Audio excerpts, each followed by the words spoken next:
Hai guys, kembali lagi di vlog keempat aku.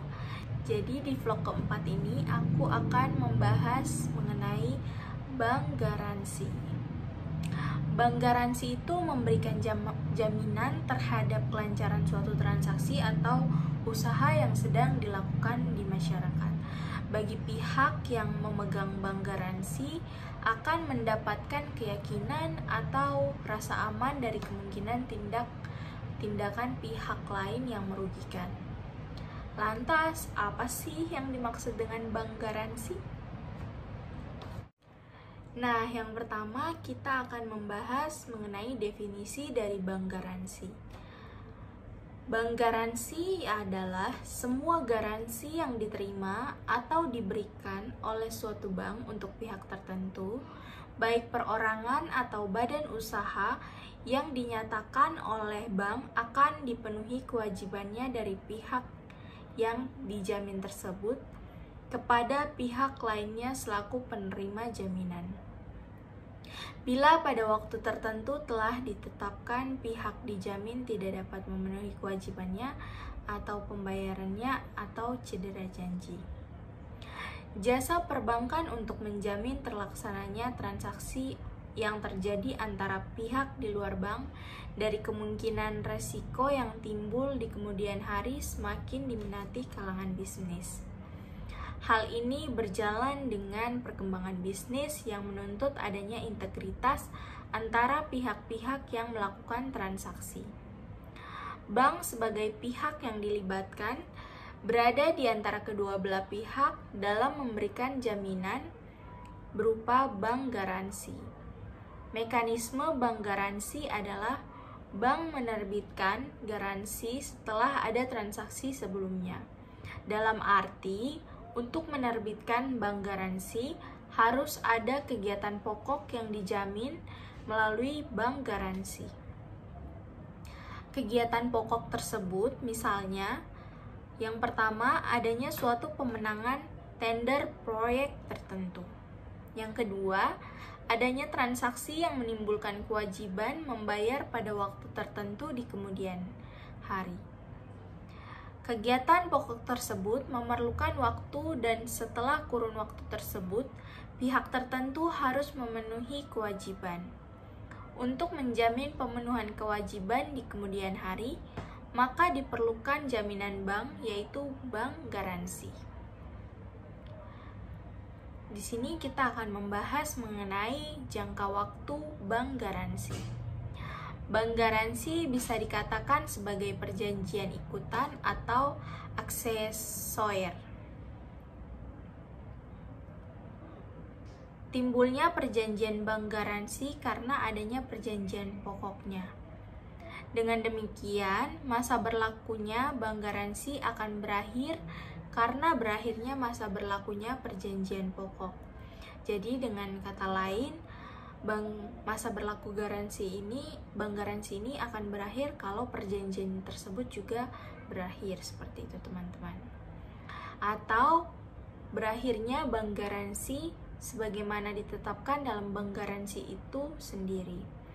Untuk masa berlaku bank garansi hanya 1 kali saja, namun bila menghendaki dapat diperpanjang. Selanjutnya ada one prestasi atau klaim bank garansi.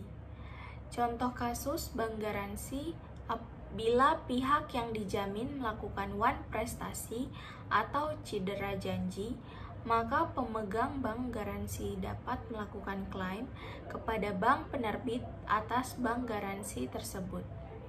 Bank-bank memiliki ketentuan yang berbeda dalam memberikan waktu penyampaian klaim. Namun umumnya waktu yang diberikan hanya 2 minggu sejak berakhirnya bank garansi. Pengajuan klaim atau tuntutan bank garansi juga harus dilengkapi surat bank garansi asli dan belum ada pernyataan dari nasabah atau pihak yang dijamin atau kontrasi tentang telah diselesaikan bank garansi tersebut. Bank garansi yang belum jatuh tempo dan terjadi one prestasi disebut bank garansi efektif. Pembayaran kewajiban sebagai akibat tuntutan atau klaim dipenuhi dari setoran jaminan yang diterima oleh bank dari pihak dijamin. Namun demikian, setoran jaminan yang diterima bank sering kurang dari 100%. Kekurangan setoran jaminan yang dilimpahkan untuk membayar klaim dapat dipenuhi oleh bank dengan mengkonversi menjadi kredit yang diberikan kepada pihak yang dijamin. Disinilah bank garansi sebenarnya dapat digunakan sebagai non-cash loan. Kemudian ada jenis bank garansi.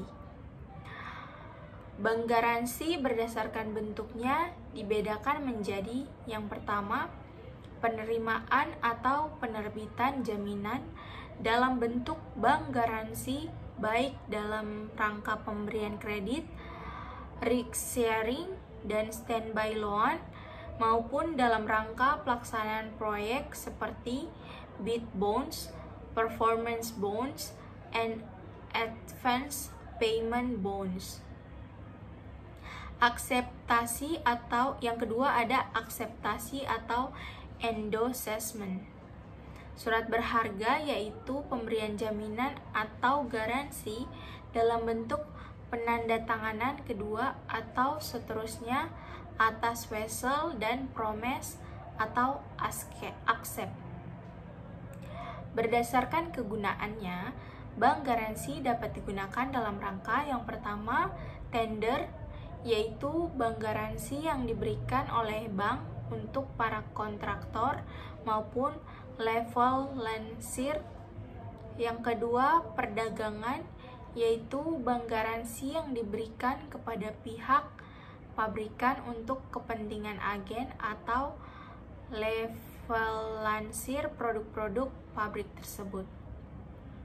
Yang ketiga, penanggungan bea masuk, yaitu bank garansi yang diterbitkan untuk menjamin kepada Dinas Bea dan Cukai untuk pembayaran bea masuk barang impor. Yang keempat ada cukai rokok, yaitu bank garansi yang diberikan dalam rangka menjamin atas pembayaran cukai rokok yang ditangguhkan sementara rokok tersebut sudah beredar atau dipasarkan. Yang kelima ada uang muka kerja, yaitu bank garansi yang diberikan untuk mengambil uang muka pelaksanaan proyek dalam kontrak-kontrak tertentu. Yang ketiga ada akuntansi bank garansi. Bank garansi yang diterima maupun yang diterbitkan bank sendiri dicatat sebesar jumlah atau nilai bank garansi yang diberikan. Selanjutnya, bank garansi yang masih berlaku pada tanggal laporan, baik yang diterima maupun yang diterbitkan oleh bank, disajikan sebesar jumlah nominal bank garansi yang bersangkutan. Pada contoh kasus tertentu, transaksi bank garansi diterbitkan secara sindikasi. Untuk bank garansi seperti ini disajikan oleh peserta atau bank sebesar pangsa jaminan yang diberikan oleh bank bersangkutan. Perlu diperhatikan juga bahwa transaksi bank garansi merupakan transaksi bersyarat atau kontingensi, yaitu terjadi atau tidak terjadi prestasi atau klaim tergantung di kemudian hari. Bank akan memenuhi kewajiban kepada pemegang bank garansi kalau nasabah sudah ingkar janji atau prestasi. Sebagai transaksi bersyarat, maka saat pembukaan atau penerbitan bank garansi dicatat dalam rekening administratif kelompok kontingensi kewajiban. Pencatatan dilakukan dalam posisi di sisi kredit dengan ayat jurnal tunggal sebesar nilai kewajiban bank. Di samping pencatatan pada rekening efektif untuk setoran jaminan bank garansi. Jasa perbankan bank garansi akan memberikan pendapatan bank penerbit. Pendapatan yang berasal dari transaksi ini merupakan komisi penerbitan bank garansi. Komisi ini diterima di saat penerbitan. Namun, perlu diketahui bahwa pendapatan tersebut harus dilaporkan setiap periode selama masa berlaku bank garansi. Dengan demikian, secara akrual, pendapatan tersebut harus diamortisasi setiap periode pelaporan akuntansi. Untuk setoran jaminan, besarnya tergantung kesepakatan. Setoran jaminan ini merupakan sumber dana bagi bank dan pada saatnya akan dikembalikan kepada pihak yang dijamin bila tidak melakukan one prestasi. Kalau pihak yang dijamin melakukan one prestasi, maka jelas dana setoran tersebut akan dilimpahkan kepada pemegang bank garansi.